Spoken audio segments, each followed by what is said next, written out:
Eh bien salut tout le monde, j'espère que vous allez bien. Je vous retrouve aujourd'hui sur Gran Turismo 5, non pas sur PlayStation 3.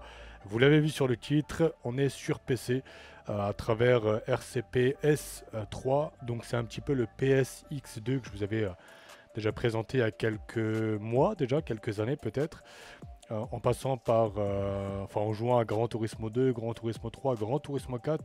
Et je m'impatientais de mettre la main sur Gran Turismo 5 que j'ai grandement saigné sur PlayStation 3 à l'époque avec G25, G27 lorsque le jeu était sorti. Et honnêtement, dès que j'ai vu que j'ai pu donc mettre la main sur ce Gran Turismo 5 sur PC, alors en toute honnêteté, j'ai un petit peu galéré. C'est la deuxième ou la troisième version de Gran Turismo 5 que j'ai téléchargée sur plusieurs sites. La première ou la deuxième ne fonctionnait pas correctement. Et du coup, j'ai pu donc faire fonctionner celle-ci en mettant également la version française de la console virtuelle via le programme pour avoir justement le jeu en français aussi. Donc là, il y a une compilation des shaders. Alors, euh, la particularité, c'est que je suis avec la manette Xbox, 300, Xbox One, pardon, donc la Xbox pour Windows.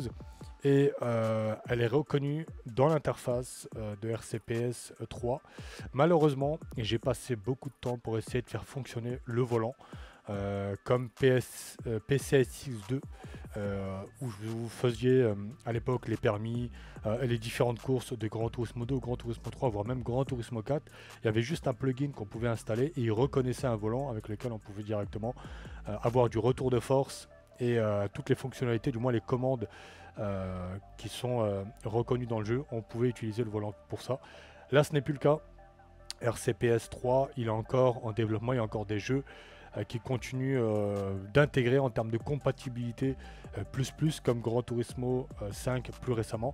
On utilise le plugin Vulkan, pardon. Ça permet justement de pouvoir avoir un maximum de fluidité sur le jeu parce que il est aussi utilisé sur d'autres jeux comme X-Play notamment pour essayer de garder une image de qualité et aussi et surtout de la fluidité.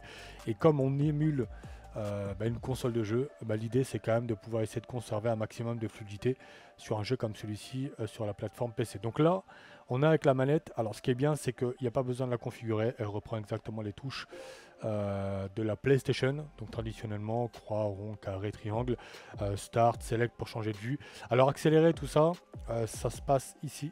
Pour pousser le joystick, généralement c'est les gâchettes. Alors je pense peut-être que je vais pouvoir les changer. Mais en tout cas, ce qui est quand même fou, j'ai pas encore touché aux paramètres graphiques et j'ai tout laissé comme ça a été recommandé. On est dans une résolution 1920 x 720, histoire de pas non plus mettre le GPU à genoux.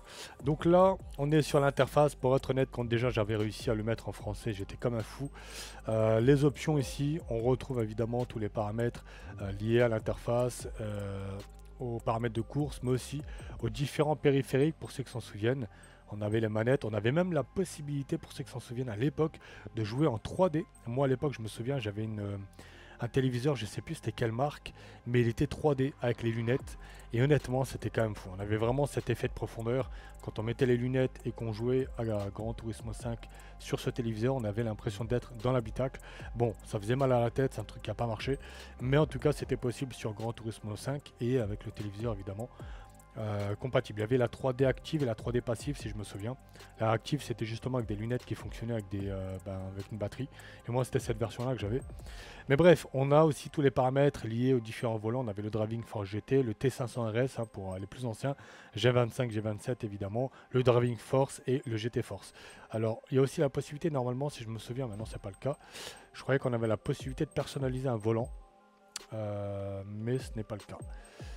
Donc voilà un petit peu, pour ceux qui s'en souviennent honnêtement, l'interface, ça me fait tellement plaisir de pouvoir la retrouver vraiment, vraiment à l'ancienne. Donc mode GT, mode arcade. Mode GT, alors évidemment on va pas pouvoir se connecter parce que je crois qu'il n'y a pas la possibilité à l'heure actuelle de jouer en ligne, si je dis pas de bêtises. Mais voilà, l'interface avec laquelle j'avais tellement saigné à l'époque.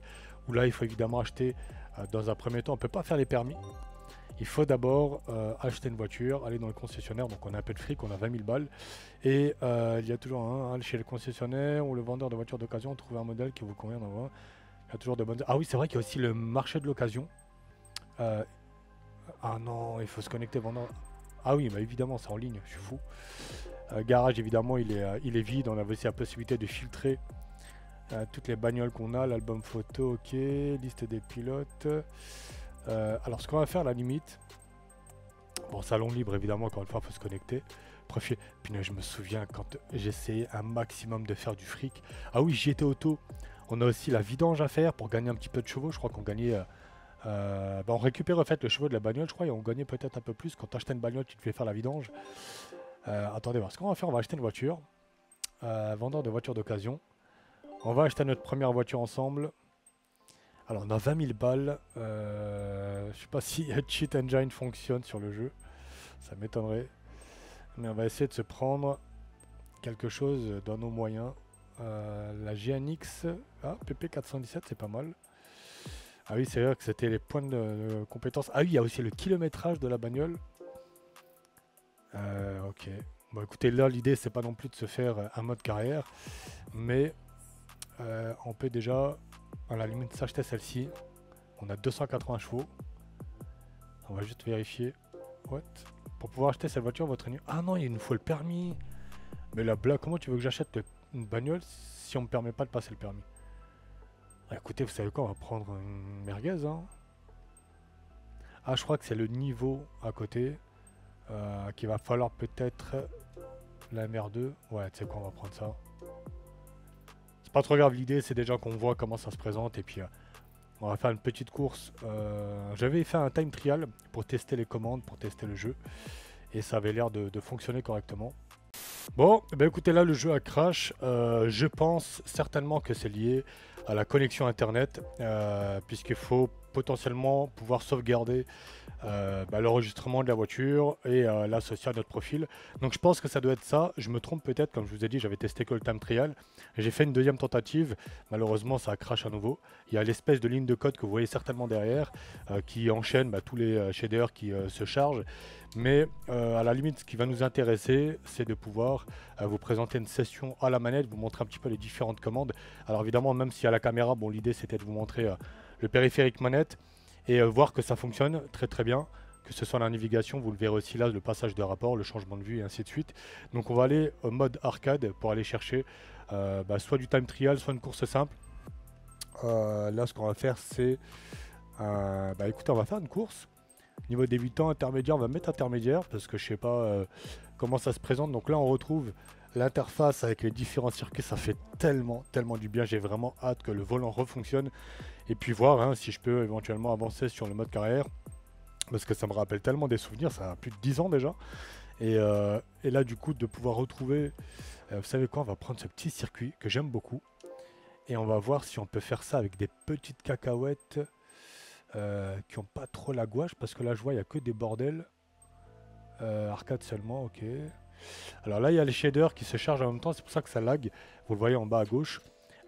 Rassurez-vous, dès lors que c'est chargé, ça fonctionne. Vous le verrez certainement pendant le tour du circuit que ça va ramer un petit peu.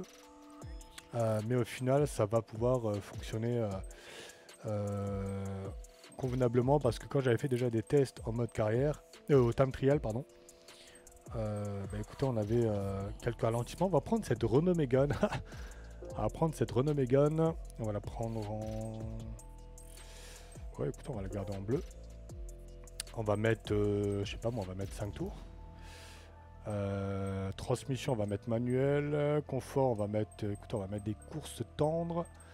Et évidemment, on va se garantir un petit peu de grippe. Trajectoire, on n'en a pas besoin. Contrôle de traction, on va le mettre à... Non, tiens. Non, on va le mettre à 1. Force de récupération, évidemment, on n'est pas des losers. ABS, on va le laisser sur 1. Perte d'adhérence, oui, on va mettre réaliste. Dommage mécanique, ouais, on va mettre aucun. Sensibilité de la direction, ok. On a 224 chevaux. Et vous allez voir que ça reste fun. Voilà, on est dans une catégorie plus ou moins similaire. Il y a de la Ford Focus, Honda Civic, Volvo C30. Avec cette interface que je disais honnêtement, je serais impatient de pouvoir utiliser ce volant. Moi qui ai saigné ce jeu, ça me ferait tellement plaisir de pouvoir remettre la main dessus. À l'époque, je le saignais sur PlayStation 3, je vous ai dit avec...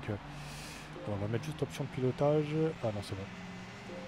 Je le saignais avec un G27. J'ai commencé avec le Driving for GT, avec pommée de vitesse collée à la base. Et là, pour vous dire qu'on vient de très très loin avant d'arriver à notre stade. Alors, compilation des shaders, je vais peut-être attendre. Ah bah là c'est bon. On a pu habiller le... Ah voilà, là ça rame parce que, encore une fois, cette compilation de shaders. Là, admettons, si ça se passe de cette manière-là, et que je fasse la course complète et que je relance, on n'a plus du tout de souci de shader, puisque forcément ils seront déjà installés au préalable. C'est dommage qu'ils ne le fassent pas dès le départ, lors du lancement du jeu. Voilà, donc là on accélère. Vous voyez. Hop, hop. Ah oui, parce qu'effectivement, je voulais freiner avec la gâchette à gauche, mais c'est le passage de rapport. Ça nous rappelle tellement des souvenirs. Attendez, moi je vais juste couper la musique, on va éviter quand même de se prendre un strike.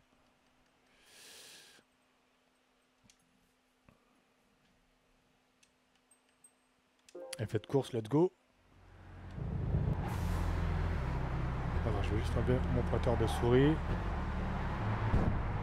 Par contre... Ah ouais, ok, punaise, vous voyez, j'étais en train d'accélérer en montant les rapports, je suis fou. Et donc là, on a la vue intérieure. Il n'y avait pas toutes les... Ah punaise, j'ai toujours tendance à freiner avec la gâchette de gauche. Voilà, encore une fois, le réflexe. En plus, je regardais la caméra pour vous montrer la manette. On avait la caméra intérieure sur certaines voitures, mais pas toutes. Et là, encore une fois, c'est des paramètres vraiment safe. Il y en a, ils arrivent carrément à générer de la 4K. Carrément de la générer de la 4K. On va se remettre avec cette vue-là. Je garde un petit peu la main levée.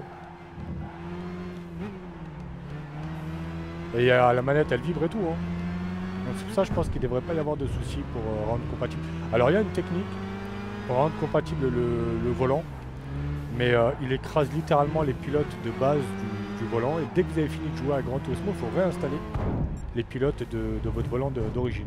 Donc dès que j'ai entendu qu'il fallait carrément écraser les pilotes de base du volant, là, je me suis dit je ne vais pas commencer à créer de la confusion sur les pilotes du Fanatec. Et en plus de ça, j'aurais quand même le problème d'utiliser mon volant, puisque cette technique est plutôt orientée sur les volants type G27, G25, du moins sur des volants où vous avez tout l'écosystème, pédalier, boîte de vitesse, parce que forcément vous avez une entrée de périphérique, une prise USB pour votre volant.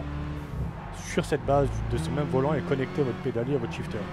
Comme moi à l'époque, quand j'avais encore le V3 de chez Fanatec, j'avais tout l'écosystème. Bon là, la boîte de vitesse est connectée à la base du DD1, mais mon pédalier aussi nouvelle, de comment je vais l'assigner sur le logiciel, sachant qu'il est mis un périphérique. Donc tout ce que j'ai pu voir, ça concernait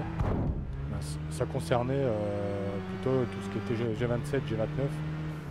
Donc là, j'étais vraiment impatient de pouvoir vous faire cette vidéo avec mon volant. Et comme j'ai vu que c'était super compliqué, déjà que là, plus récemment, la version de RCPS 3 permet de pouvoir rendre stable Gran Turismo 5, je me pencherai sur la question d'acheter un garage et d'acheter une voiture. Mais je suis sûr que c'est lié à la connexion. En tout cas, ça fait super plaisir. Je me suis toujours dit, punaise, mais Gran Turismo 5, c'est l'un des jeux que j'ai le plus saigné à Gran Turismo 2. Et je me dis, punaise, ça ferait quand même du bien de pouvoir l'avoir sur PC. Même si j'ai la PlayStation 3, hein, elle est derrière là, de mon armoire, vous l'avez vu sur la vidéo setup, elle prend la poussière. Mais bon, l'idée c'est quand même de ne pas trop se faire chier à avoir un appareil de capture et pouvoir faire ça comme à l'époque sur Gran Turismo 2 ou 4, je sais plus lequel je vous avais présenté, je crois que c'était le 4. Mais vous voyez que tout fonctionne, start et compagnie. L'interface à l'ancienne qu'on peut aussi avoir évidemment sur Assetto Corsa. Allez, dernier tour. Bon, on a fait de la merde, hein, littéralement, mais je suis quand même content de pouvoir vous présenter. Alors, je vous mets juste le lien de RCPS 3 pour ceux qui veulent. Puis après, je vous invite à aller checker tout le tuto disponible. Pour configurer, pour installer, il n'y a pas grand chose. Hein, vous téléchargez juste le jeu et vous l'insérez, vous le rentrez sur. Vous l'ajoutez du moins sur l'interface RCPS 3. C'est plutôt juste la version. Moi, en tout cas, Gran Turismo 5. C'est la version qui a... La première que j'avais, elle ne fonctionnait pas. Ça se chargeait, il y avait écrit Gran Turismo 5 comme vous l'avez vu en début.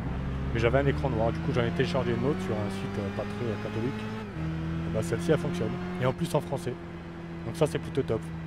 Donc voilà un petit peu ce RCPS qui permet en tout cas, il permet évidemment de jouer à plein d'autres jeux. J'ai vu plein de gens jouer à d'autres jeux avec des licences mythiques de la PlayStation 3. Moi c'était vraiment essentiellement Gran Turismo 5, j'ai téléchargé aussi Gran Turismo 6, mais c'est pas la même version.